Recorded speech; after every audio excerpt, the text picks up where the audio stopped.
Avec la sortie du Royaume-Uni de l'Union européenne, on est dans une situation un petit peu particulière qui réclame forcément des réformes. Et ce qu'on propose à l'OFCE avec 3 autres instituts européens, c'est un paquet de réformes.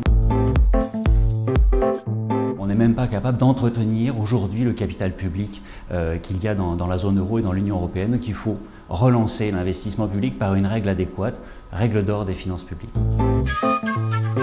On préconise aussi de résorber une bonne fois pour toutes les déséquilibres commerciaux de balance des comptes courants entre les différents États membres, mais avec une vision très symétrique par laquelle les États ayant des excédents verraient ces excédents se réduire, les pays qui ont des déficits verraient ces déficits se réduire. Il est important que le poids de l'ajustement pèse équitablement sur les épaules de tous les États membres de la zone euro par une politique qui serait une règle d'or des salaires, par laquelle les salaires, vraisemblablement les salaires minimums, croîtraient au rythme de la productivité dans le pays et de l'inflation, avec éventuellement une différenciation entre ceux qui ont des excédents, pour lesquels les salaires augmenteraient plus vite, et ceux qui ont des déficits, pour lesquels il faudrait que les salaires augmentent moins vite. Et ainsi, on aurait certainement une zone euro qui aurait, in fine, moins de déficits et de dettes publiques, et aussi moins de dettes privées.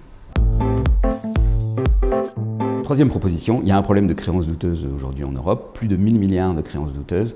Elles sont localisées dans les pays en crise. Si on ne résout pas cette question des créances douteuses, on ne pourra pas sortir de la crise et puis on n'empêchera pas non plus les divergences de s'installer précisément parce que les créances douteuses sont dans les pays en crise.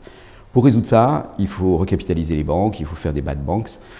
Il faut le faire en s'inspirant de l'architecture du quantitative easing, c'est-à-dire en évitant des transferts entre États. Il n'est pas question que ce soit les Allemands qui recapitalisent les banques italiennes.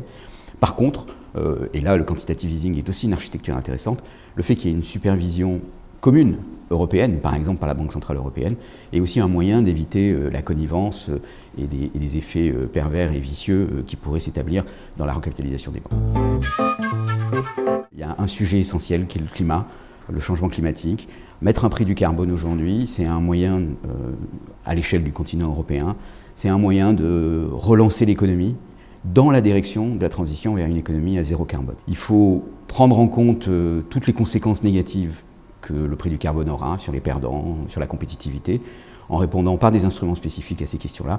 Mais c'est un point sur lequel il faut avancer parce qu'il a un avantage à court terme et puis évidemment il a un avantage à long terme.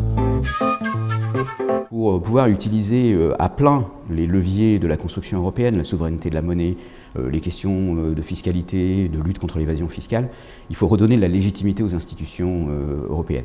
Un exemple, la Banque Centrale Européenne, c'est une agence, elle est indépendante.